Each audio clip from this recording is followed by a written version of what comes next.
Hello, everybody. This is Dr. Bob DeMaria with another episode of Ask Dr. Bob. Really very good questions. Once again, I appreciate all of them. Dr. Bob, what can I do for a painful menstrual cycle? Which nobody really has asked me before, so there's a lot of possibilities. The very first thing that I mentioned in my written answer is it could be a structural problem. That means your spine, especially your pelvis, if it does not have the very best alignment, can impact your female organs. Oftentimes, let's say that you were a gymnastic individual, you did a lot of dance or cheerleading, and your pelvis is out of alignment, that can impact your menstrual cycle. We also know if somebody has elevated estrogen, that can cause some congestion also in your pelvic region. And you may have a larger liver. We determine that by looking at your films. We take standing films of our practice members. So you're going to want to find a skilled chiropractor in your area. If you really don't know one, you might consider coming to see us in Westlake, Ohio, or in Naples, Florida. I may also encourage you to get Dr. Bob's Drugless Guide to Balancing Female Hormones. Excessive estrogen can create distress. It was a very good question. Next question, Dr. Bob, I have a cough. This is also very interesting.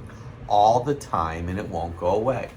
Well, along the way, I have learned that a dry cough oftentimes is caused by a potential parasite issue.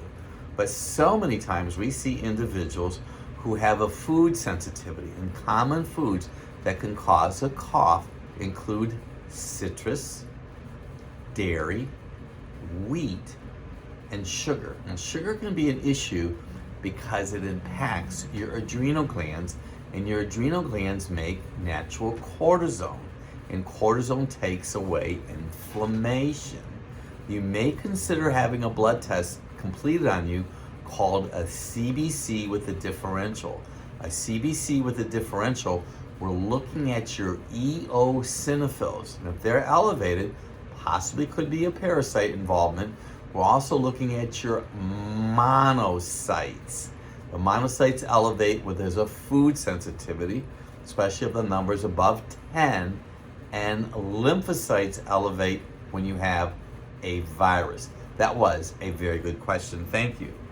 Dr. Bob, my hair is getting thinner and less as I get older. Is there anything I can do to slow the process down? Once again, just left a room with a young man who's 32, 33 years old. He's wearing a ball cap. He took the ball cap off for whatever reason, and he had thinning hair. I had conversation with him about that. I started using a product from Biotics Research Corporation last April called Hydrolyzed Collagen. I happened to put 2 scoops in 8 ounces of water, and I put it in my blender, throw 3 ice cubes in it, and it has made a big difference with the integrity and the thickness of my hair, skin, muscle, and nails. There's also something that we use called inositol, which is for a kind of like this back of the head loss of hair. And finally, a low thyroid. Cold hands, cold feet are very common, a low thyroid, but so is coarse, thin hair. You may consider a TSH, a T3, and a T4. Tremendous questions. You can see us in Westlake, Ohio, or in Naples, Florida. I'm Dr. Bob DeMaria.